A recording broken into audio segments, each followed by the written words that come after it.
Welcome viewers, সবাইকে আমার YouTube চ্যানেলের পক্ষ থেকে স্বাগতম। সো ভিউয়ার্স, আজকের এপিসোডে আমি দেখাবো যে ব্রিলিয়ান্টস অ্যাপস রয়েছে। এই অ্যাপসে অনেক সময় আমাদের বিভিন্ন রকমের সমস্যায় পড়ে থাকি আমরা, তো সেই সমস্যার সমাধান কিভাবে করবে সেটি দেখবো।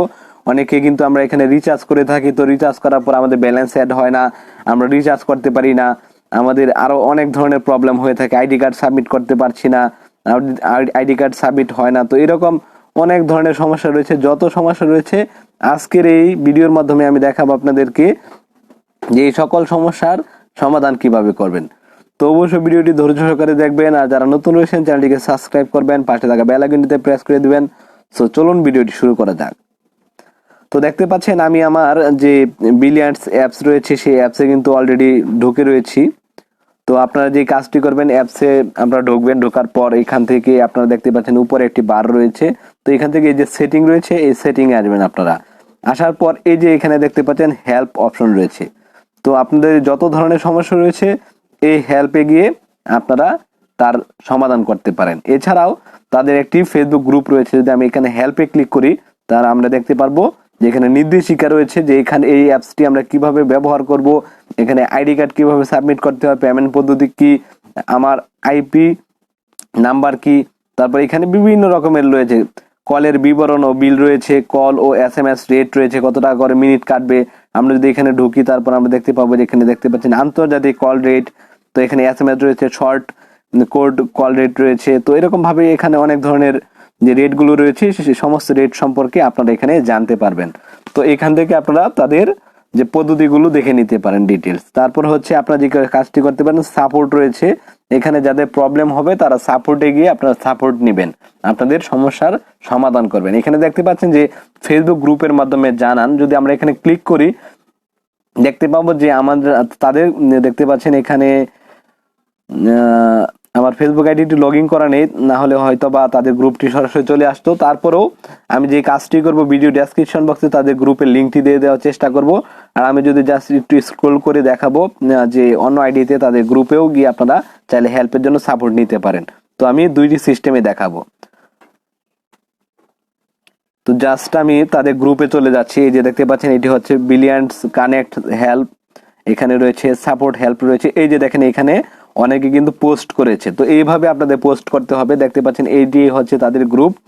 এই গ্রুপে আসার পর দেখতে পাচ্ছেন এখানে অনেকে কিন্তু তাদের সমস্যা নিয়ে পোস্ট করেছে। দেখতে পাচ্ছেন এই যে একটা পোস্ট করেছে, এই পোস্টটি আমি এখন পড়বো। ব্রিলিয়ান্ট কল ইনকামিং এবং আউটগোয়িং কল ও মেসেজ বন্ধ আছে প্রায় এক সপ্তাহ। তারপর তার mobile number, please help brilliant পরিবার। তো দেখতে পাচ্ছেন তিনি এবারে এরকম ভাবে লিখেছেন এবং এইখান থেকে একটা স্ক্রিনশট শেয়ার করেছেন। তো আপনাদের সমস্যাগুলো চাইলে এইখানেও কিন্তু আপনারা শেয়ার করতে পারেন। তারপর আপনাদের নাম্বারটিও এখানে লিখে দিতে পারেন, তারা যেভাবে পোস্ট করেছে দেখতে পাচ্ছেন, বা তাদের পোস্ট থেকেও আপনারা কমেন্ট চেক করে আপনাদের সমস্যার সমাধান নিয়ে নিতে পারেন। তো এরকম ভাবে এখানে পোস্ট করতে পারেন। ফিরে যাব, সেখানে দেখাবো আমরা অ্যাপস থেকে কি কি ডিরেক্টলি সহযোগিতা নিতে পারি।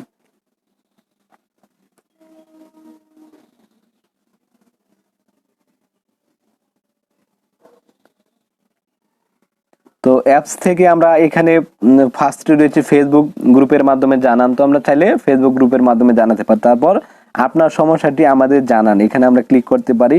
তারপর এখানে তাদেরকে আমরা মেইলের মাধ্যমে জানাতে পারি। এখানে নাম দিতে হবে, এখানে আমাদের ইমেল অ্যাড্রেস দিতে হবে, তারপর এখানে ব্রিলিয়ান্ট রেজিস্টার্ড মোবাইল নাম্বারটি দিতে হবে, যে নাম্বার দিয়ে আপনি ব্রিলিয়ান্ট অ্যাকাউন্টটি ক্রিয়েট করেছেন। তারপর হচ্ছে এখানে আপনার সমস্যাটি দিতে পারেন, স্ক্রিনশট আপলোড করতে পারেন, এখানে অ্যাড করে দিতে পারেন, দিয়ে পাঠানে ক্লিক করে পাঠিয়ে দিতে পারেন। এটি হচ্ছে একটি সাপোর্ট নেওয়ার পদ্ধতি। তারপর হচ্ছে আপনার সমস্যাটি জানান, এটি দেখলাম ফার্স্টে দেখলাম ফেসবুক গ্রুপের মাধ্যমে, তারপর ইমেলের মাধ্যমে। এখন দেখবো আপনারা অ্যাপ ও কল সংক্রান্ত সাপোর্ট। এখান থেকে আমরা কি কি কল সংক্রান্ত সাপোর্ট দেখবো এবং ব্যালেন্স সংক্রান্ত সাপোর্টও কিন্তু দেখবো, যাদের ব্যালেন্স অ্যাড হচ্ছে না। তো এখানে রয়েছে কল সংক্রান্ত সমস্যা থাকলে আপনারা প্রথমটি সিলেক্ট করবেন, ব্যালেন্স সংক্রান্ত থাকলে দ্বিতীয়টি, ব্যালেন্স ট্রান্সফার সংক্রান্ত সমস্যা এখানে আমরা যে, এবং রয়েছে পেমেন্ট সংক্রান্ত সমস্যা। যদি আমি জাস্ট এখানে ক্লিক করি দেখতে পাচ্ছেন বিকাশ থেকে পেমেন্ট করার পর ব্যালেন্স যোগ হয়নি। আমাকে অনেকে কিন্তু কমেন্ট করেছিলেন এই প্রশ্নটি যে বিকাশে থেকে পেমেন্ট করেছেন কিন্তু ব্যালেন্স অ্যাড হয়নি। তো আমরা ফার্স্টে এখানে ক্লিক করব। তারপর এখানে দেখতে পাচ্ছেন যে প্রশ্নগুলো করবে সেগুলো সঠিক উত্তর দিবেন। আপনার ব্রিলিয়ান্ট অ্যাপে O2 বিকাশ পেমেন্ট অ্যাক্টিভ করা হয়েছে?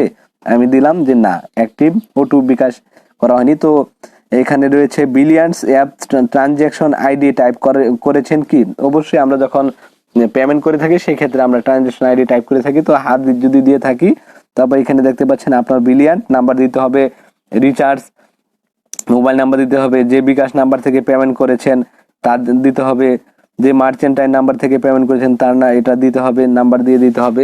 তো এরকম ভাবে এখানে যে তথ্যগুলো চাওয়া হবে সবগুলো আপনারা পরিপূর্ণ করবেন। পেমেন্ট করতে টাকার পরিমাণ দিতে হবে, ট্রানজ্যাকশন তারিখ ও সময় দিতে হবে, ট্রানজ্যাকশন আইডি দিতে হবে, একটি ইমেল দিতে হবে, দিয়ে তারপর আপনার এই দুটি সকল তথ্য সঠিক থাকলে 24 থেকে 48 ঘন্টার মধ্যে টাকা যোগ হবে।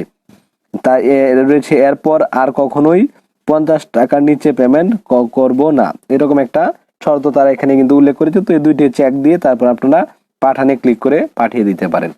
তো এখানে যে তাদের যে 50 টাকার নিচের কথাটা বলা হয়েছে, এটা আপনারা কম করলেও অ্যাড হবে, কিন্তু আপনাদের যে কাজটি করতে হবে অবশ্যই 20 টাকার অধিক। দেখতে পাচ্ছেন এখানে লেখা রয়েছে 20 টাকার কম পেমেন্ট ফেলেছি, যোগ করে দিন, এরকম রয়েছে। তো এখানে 24 থেকে 48 ঘন্টার মাঝে ব্যালেন্স আপডেট হবে। এই লেখাগুলো আপনারা ভালো করে পড়ে নেবেন, তাদের নির্দেশিকা রয়েছে এখানে সুন্দরভাবে।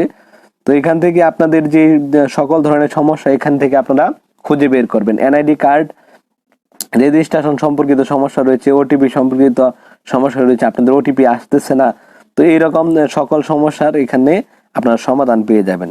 6 মাসের বেশি সময় ব্যবহার করি নাই, তো এরকম ভাবে অনেকে কিন্তু অনেকদিন পর্যন্ত দীর্ঘদিন পর্যন্ত ব্যবহার করছে না। তো তারা এখানে ক্লিক দিয়ে আপনাদের সমস্যাগুলো এখান থেকে কিন্তু সলভ নিয়ে নিতে পারেন। তো আমি আশা করি আপনাদের যত ধরনের সমস্যা রয়েছে আপনারা এই অ্যাপসের এইখানে এসে আপনারা সকল সমস্যার সমাধান করে নিতে পারবেন। তো ভিডিওটি ভালো লাগলে অবশ্যই লাইক শেয়ার কমেন্ট করতে ভুলবেন না। যারা নতুন রয়েছেন চ্যানেলটিকে সাবস্ক্রাইব করবেন। আজ এই পর্যন্তই, ধন্যবাদ সবাইকে।